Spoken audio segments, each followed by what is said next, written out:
Witam. W dzisiejszym odcinku opowiem wam, jak został stworzony i jak przebiegły wojny o Święty Graal.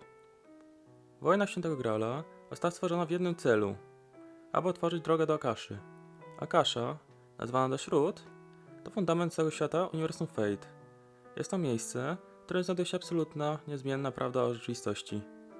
Wszystkie wydarzenia, wszystkie możliwości, wszystkie linie czasu i wszystkie informacje istnieją tam jednocześnie.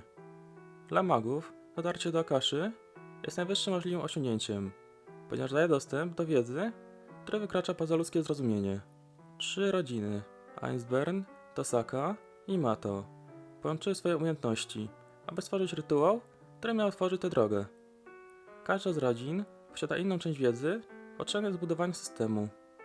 Ainsburnowie specjalizowali się w alchemii i tworzeniu naczyń. Tosaka byli ekspertami od zarządzania energią magiczną.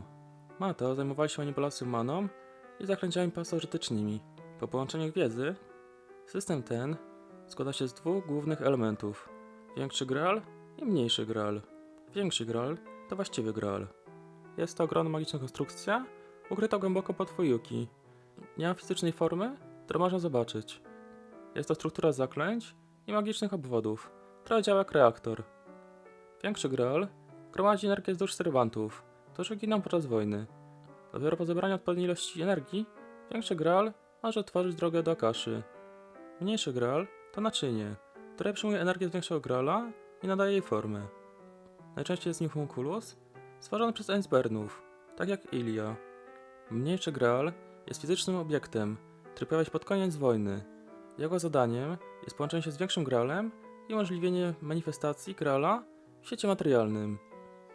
Dopiero po połączeniu większego i mniejszego Graala powstaje pełny święty Graal, który może spełnić życzenie zwycięzcy lub zgodnie z pierwotnym planem otworzyć drogę do Akaszy. Pierwsza wojna Graala odbyła się na początku XIX wieku. System był wtedy w fazie eksperymentalnej i nie zadziałał poprawnie. Serwanci zostali przyzwani, ale większy Graal nie zdołał zebrać energii potrzebnej do manifestacji. Pierwsza wojna zakończyła się bez zwycięzcy. Druga wojna miała miejsce około 1860 roku. System został poprawiony, ale ponownie nie zadziałał. Energia wzdłuż serwantów nie została zebrana w wystarczającej ilości, a Graal ponownie się nie zmanifestował. Trzecia wojna odbyła się w latach 1930 do 1940. To właśnie wtedy doszło do kluczowego wydarzenia, które zmieniło cały system. Ainsburnowie przyzwali serwanta klasy Avenger. Jego śmierć doprowadziła do skażenia większego Graala. Od tego momentu system nie jest w stanie spełniać życzeń w prawidłowej formie. Skażenie, które powstało podczas III wojny, miało bezpośredni wpływ na wszystkie kolejne rytuały. Większy Graal, który wcześniej był neutralnym systemem zbierającym energię, został zanieczyszczony przez duszę Avengera. Od tego momentu energia gromadzona przez Graala była zniekształcona, a sam rytuał nie był już w stanie działać zgodnie z pierwotnym założeniem. System nadal funkcjonował, ale jego efekt końcowy był nieprzewidywalny. Czwarta wojna Graala odbyła się w 1994 roku. Była to pierwsza wojna przeprowadzona na w pełni skażonym systemie. Większy Graal działał poprawnie pod względem technicznym. Serwanci byli przyzwani, energia była zbierana, a mniejszy Graal funkcjonował zgodnie z planem. Jednak efekt końcowy był już z góry wypaczony przez obecność Avengera w strukturze Graala. Zwycięzca wojny nie mógł otrzymać życzenia w formie zgodnej z pierwotnym założeniem rytuału. Piąta wojna odbyła się w 2004 roku. Była to bezpośrednia konsekwencja wydarzeń z czwartej wojny. Z powodu niepełnego zniszczenia systemu oraz niewystarczającego rozładowania energii, rytuał uruchomił się ponownie zaledwie po 10 latach.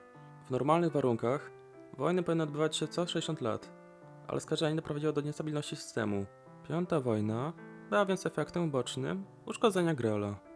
Warto też wyjaśnić rolę klasy Ruler. W idealnych warunkach wojna o Graala powinna mieć serwanta pełniącego funkcję nadzorcy. Ruler jest klasą neutralną, której zadanie jest pilnowanie, by rytuał przebiegł zgodnie z zasadami. Ruler nie walczy o życzenie i nie jest związany z żadnym masterem. Jednak w Fuyuki klasa Ruler nie pojawiła się, ponieważ system był zbyt niestabilny. Skażenie Graala uniemożliwiło poprawne przebywanie serwanta tej klasy, co sprawiło, że wojny przebiegły bez nadzoru. To na tyle. Jeśli chcesz mnie wesprzeć, to zostaw like i subskrypcję. co pomoże w rozwoju kanału. Cześć!